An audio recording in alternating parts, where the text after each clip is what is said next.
This video is going to cover the topic of long division and serve as a bit of a review. Be sure the date and topic are at the top of your page.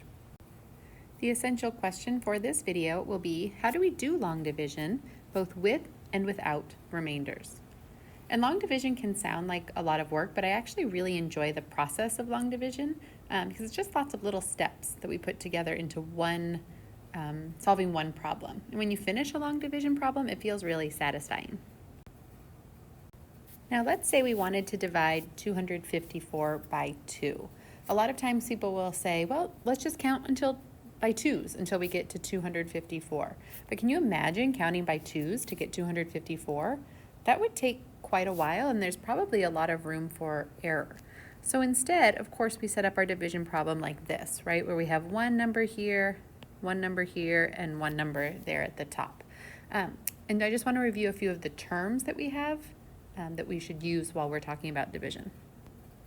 And our three terms are divisor, which does the dividing, dividend, which gets divided, and quotient, which is the answer. So in long division, it looks like this. The dividend is getting divided. It's inside this little box or house frame. The divisor does the dividing. It's on the outside. And the quotient is the answer that shows up at the top. So in my example, I'm going to go ahead and divide 254 by 2. 254 is what is getting divided. So that would go inside. So 254, and I'm being very intentional to use those spaces on my grid paper, and I would like you to as well. And then our 2 is what is our divisor, so it's outside, and up top is where we will write our quotient. To do the division, I use a little mnemonic device that I've written here. It's DMSB, and a lot of students remember this in lots of different ways. They say, oh, does McDonald's serve burgers? And of course, the answer is yes, so that means that yes, this will work for division. Some people say dad, mom, sister, brother. Whatever works for you to remember that order, just know that what it really stands for is divide, multiply, subtract, and then bring down. So in my example, right, I'm going to start here in this column. I need to know how many times 2 can go into 2. What is 2 divided by 2? And that's my D, and that's just one time. I'll make that a 1 here. One time. And then I'm going to go ahead and multiply. So 1 times 2 is 2. I'm going to put that right below in that same column. The next step is to subtract, and 2 minus 2 is nothing. And the next step is to bring down. So I'm going to put a 5 right there. At this point, I need to go ahead back to the beginning of the cycle. So we're just going to keep cycling through this as long as we need. So now I would say, how many times does 2 go into 5? What is 5 divided by 2? And that is 2. That was my D. My M would be 2 times 2, which is 4. I would subtract. I have 1 left over. And then I bring down. And again, I'm not done yet, so I'm going to go through my cycle.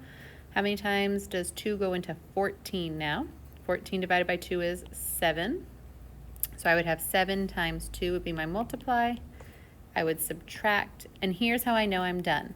There's nothing left over, and there's nothing left to bring down. The quotient is 127. And notice that I really used my columns here to help me stay organized. Let's do another one. Right? It's satisfying, right? You get to the end of the cycle. Let's try it another time. This time I have 745 divided by 5, and once again, I do not want to count by 5s. So I'm going to remember here that my 745 is what is getting divided. So I'm going to go ahead and put that inside this symbol, and it's being divided by 5.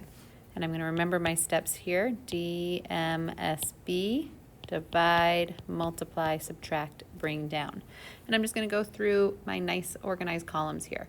So the first question is, how many times does 5 go into 7? And it only fits 1 time. And then remember, there's our little multiplication here, right? So 1 times 5 is 5. We subtract, bring down.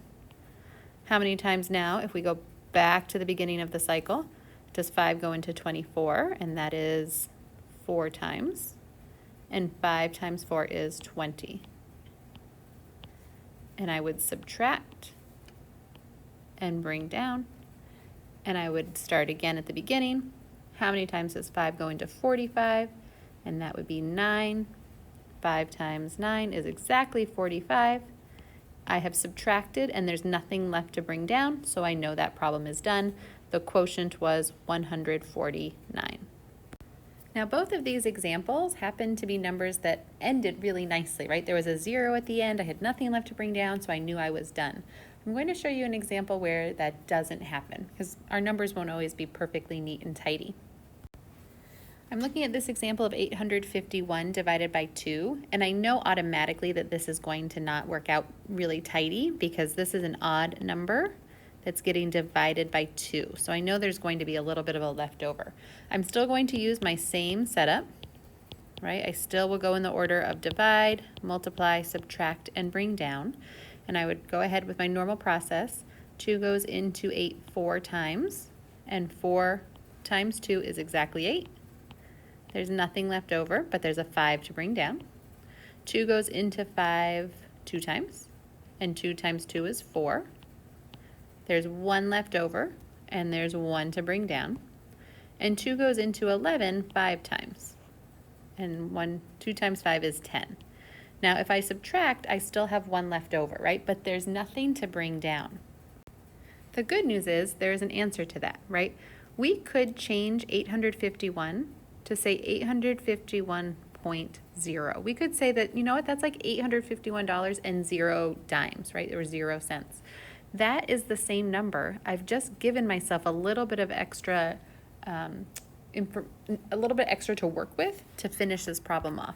Because now I have this, and I have one more thing to do. If I have a decimal here, I need to make sure that I put my decimal straight up above here so that I don't lose track of my place values. But now I have an extra 0 that I can bring down. And 2 does go into 10, and it goes in 5 times. And 5 times 2 is 10. And now there's nothing left over, and I don't need to bring anything else down, right? And now my number is complete. So my quotient is 425 and a half, or 5/10, or 0.5.